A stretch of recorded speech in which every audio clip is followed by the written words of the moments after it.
Hi all, welcome back to my channel Khushi's Kitchen. ನಾನು Bhramaramba.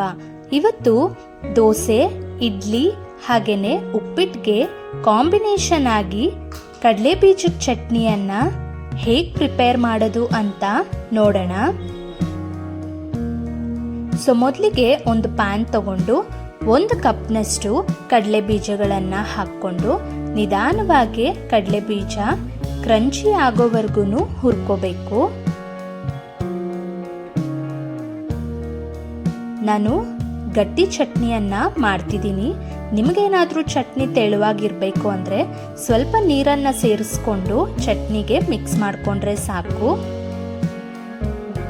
So ನೋಡಿ, ಈಗ ನಿಧಾನವಾಗಿ ಹುರ್ಕೊತಿದ್ದೀನಿ.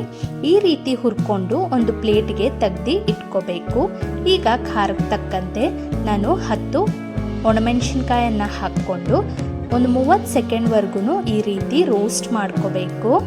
ನೋಡಿ, ಈ ರೀತಿ ಹುರ್ಕೊಂಡಿದ ನಂತರ ಇದನ್ನು ಸಹ ಒಂದು ಪ್ಲೇಟ್ಗೆ ತೆಗೆದು ಇಟ್ಕೋಬೇಕು. ಈಗ ಚಿಕ್ಕ ಮಿಕ್ಸಿ ಜಾರನ್ನು ತಗೊಂಡು ನಾವು ಹುರಿದು ಇಟ್ಕೊಂಡಿದ್ದ ಕಡಲೆ ಬೀಜ ಸಿಪ್ಪೆಗಳನ್ನು ತೆಗೆದು ಹಾಕ್ಕೊತಿದ್ದೀನಿ.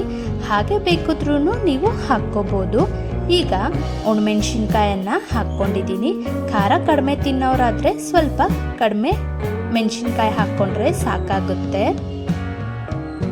ಈಗ ಇದಕ್ಕೆ ಚಿಕ್ಕ ಗಡ್ಡೆಯಷ್ಟು ಬೆಳ್ಳುಳ್ಳಿಯನ್ನು ಹಾಕ್ಕೊಂಡಿದ್ದೀನಿ. ಒಂದು ಅರ್ಧದಷ್ಟು ಈರುಳ್ಳಿಯನ್ನು ಹಾಕ್ಕೋಬೇಕು.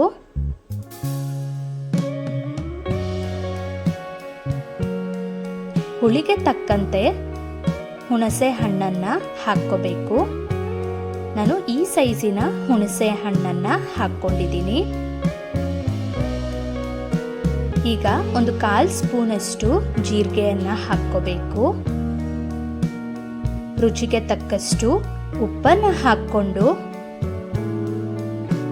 ಒಂದು ಸ್ವಲ್ಪ ಕೊತ್ತಂಬರಿ ಸೊಪ್ಪನ್ನು ಸೇರಿಸ್ಕೊಂಡು ಲಿಡ್ಡನ್ನು ಕ್ಲೋಸ್ ಮಾಡಿ ಒಂದು ಸ್ವಲ್ಪ ನೀರನ್ನು ಹಾಕ್ಕೊಂಡು ನುಣ್ಣಗೆ ರುಬ್ಕೊಂಡು ಇಟ್ಕೋಬೇಕು.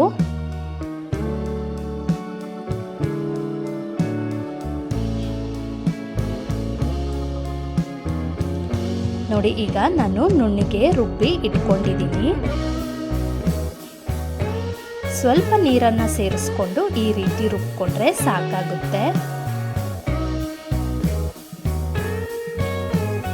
ನಿಮಗೆ ನೀರು ಚಟ್ನಿ ಬೇಕಿದ್ರೆ ಸ್ವಲ್ಪ ನೀರನ್ನು ಹಾಕಿ ಮಿಕ್ಸ್ ಮಾಡ್ಕೋಬೋದು.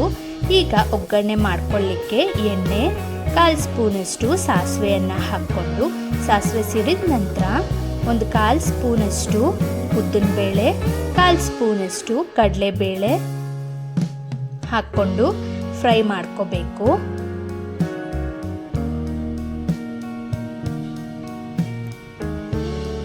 ಎಲ್ಲದಕ್ಕೂ ಈ ಚಟ್ನಿ ಒಳ್ಳೆ ಕಾಂಬಿನೇಷನ್.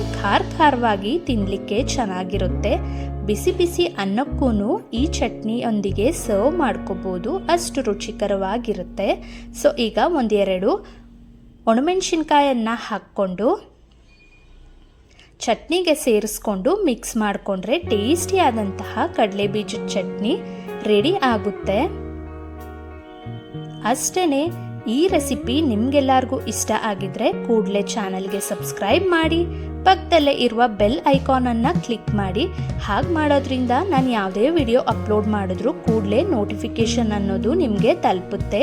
ವಿಡಿಯೋಗೆ ಲೈಕ್ ಕೊಟ್ಟು ಚಾನಲ್ಗೆ ಸಪೋರ್ಟ್ ಮಾಡಿ.